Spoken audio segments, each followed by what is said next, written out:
So I need your help. I haven't quite figured out the name for this type of project, so let me know in the comments below what you would call this. But today we are building this paper desk organizer box, and we're starting off with milling up the material. Now I'm using Sapele for the actual box itself, and then we got ash on the inside shelves and back panel. Now one thing I love about Sapele is how wide of boards you can get, so I can make this box, which is almost 12 inches wide, out of one solid piece. We're also going to go ahead and mill the shelf and back material. So I'm resawing some thicker ash I have using a combination of the table saw and then finishing the cut up with the bandsaw. This bandsaw doesn't have enough power really to cut this whole piece in one pass, so we're using the table saw to get most of the material and then finish it off with that. Now we're planing the Sapele down to 5/8. It's going to be our box thickness. And then we're going to plane the ash pieces down flat, cleaning it up from the resaw. And now we're going to book match them together and glue them up to get our wide panels that we need for the shelves in the back.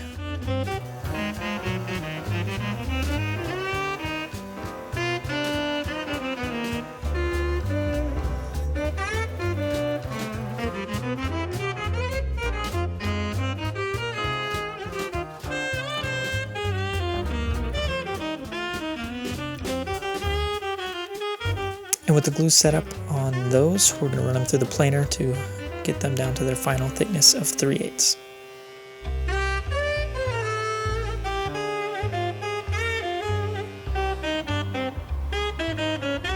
And with our ash boards glued up, looking nice, we are going to move on to constructing the box itself. So we're going to cut our sides, top and bottom to length.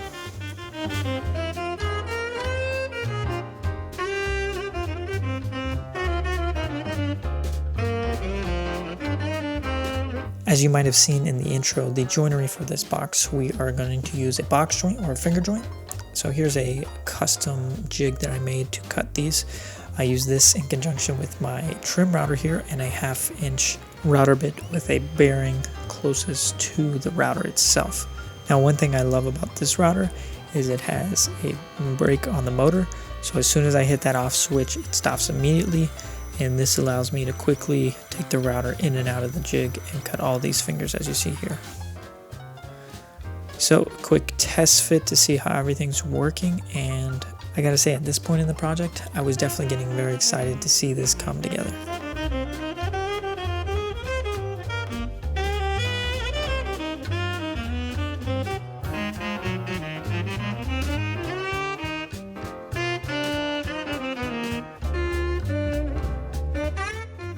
Now we need to cut some stop dados on the sides to accept our shelves. So again, I'm using a straight bit in the router and a fence. Now since this is a stop dado and the fact that I have to reference the same edge of the side piece in order to get the dados aligned, I have to use two techniques to cut this. One is this drop-in method here. That's why I have this tape on the fence so I can see approximately where I need to be as I drop the piece down onto the bit. And carefully doing that, I might add, and then push it all the way through. And then the more traditional method of just starting the workpiece and pushing it through and then stopping where the tape is, turning the router off and pulling the piece out. Now this method of cut may seem a little sketchy, but it is a small router bit, and as long as you take your time and pay attention, everything will be alright. And so this method allows us to have to move the fence only 3 times and gives us the dados perfectly spaced exactly the same on each side.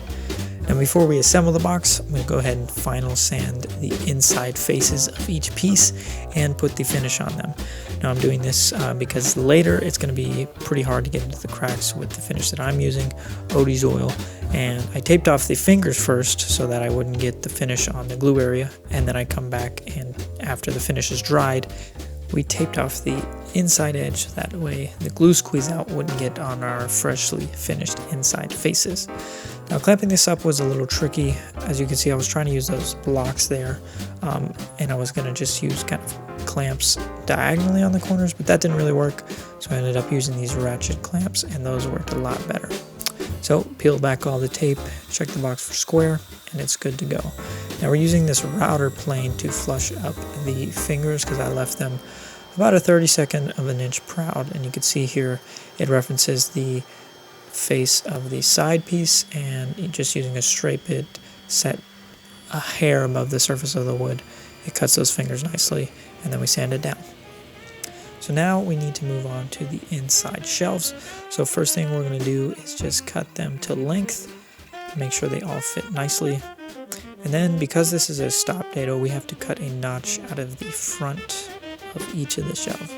So I'm just standing this up using our miter gauge here, cutting a slot so that the shelf can fully fit forward. Then we just kind of snap that piece out and move on to the next side.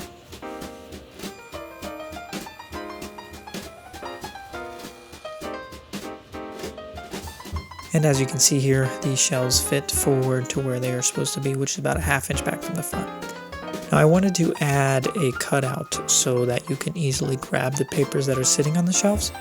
So here I'm using this paste wax can to just make a template, rough cutting it on the bandsaw, then actually using the can itself with some sandpaper to exactly match that curve. Then it's just as simple as tracing that curve onto each of our shelves with our template, rough cutting it on the bandsaw, and then using our flush trim router bit and the template to exactly get that curve on each of the 3 shelves.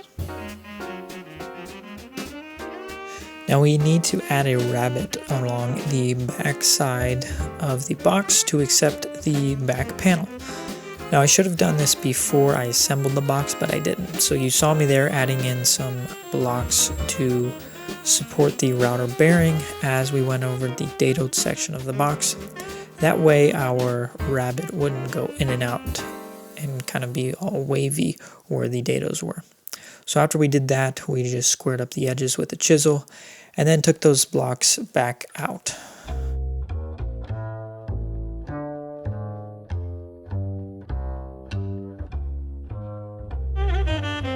With the back rabbet completed, now it's time to cut the back shelf to length. The box was just like a hair out of square, just not that much, and so we just got the track saw out to get that perfect fit that we needed.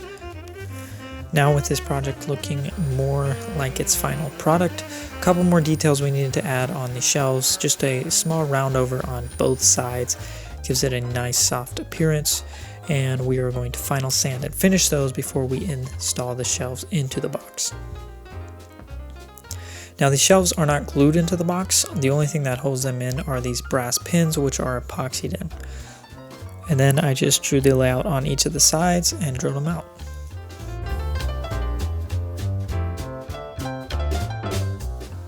So when I inserted the brass and epoxy, I left the brass sticking out about a 1/16 of an inch proud from the surface. That way we can come back and flush them up with the router. Similar to the planing jig that I used in the beginning for the fingers of the box, we are attaching 2 pieces to the router base and then having a straight bit in the middle so we can reference the sides and plane those down. On the front side, similarly, I drilled out holes in the corner to insert more brass dowels. Now these were purely for aesthetics. I guess they do add a little bit of strength to the box joint itself, but it's plenty strong with the glue and the fingers themselves. I just thought it would look cool to have these brass accents in each of the 4 corners. And finally, one of the last details I wanted to add to the box is rounding over the finger joints themselves. I think this rounded over finger joint looks pretty darn cool. And so as you can see here, I'm starting and stopping the round over cut and then reorienting the box and restarting the cut from the other side to finish. Now I'm doing this to avoid any tear out, so as long as your profile is a symmetrical profile and it's going all the way through your piece, you can kind of rotate your piece to avoid any potential tear out.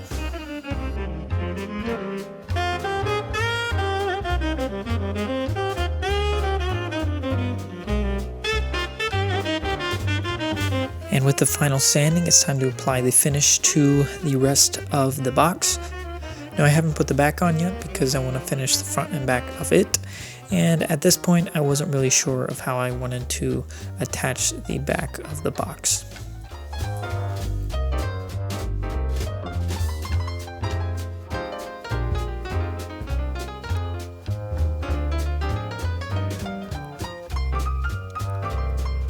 I added these little rubber feet to the bottom of the box to help it sit better on a tabletop or really any surface so that it wouldn't slip and slide around. And while I was doing this, I decided, you know what, I'm just going to shoot this in with this 23 gauge headless pin nailer. These are super small, you can hardly see them, and this was just the easiest way to attach this back. Trying to attach the back with like a groove while I'm assembling the box itself would have been pretty hard to do, so this is just what I came up with, and maybe in the future I will find a better way to do it. So here's the final product, and if you have any suggestions for what to call it, leave those in the comments below. Let me know what you thought of this product, and if you like this video, please leave a like and subscribe if you're not already, and we'll see you in the next one.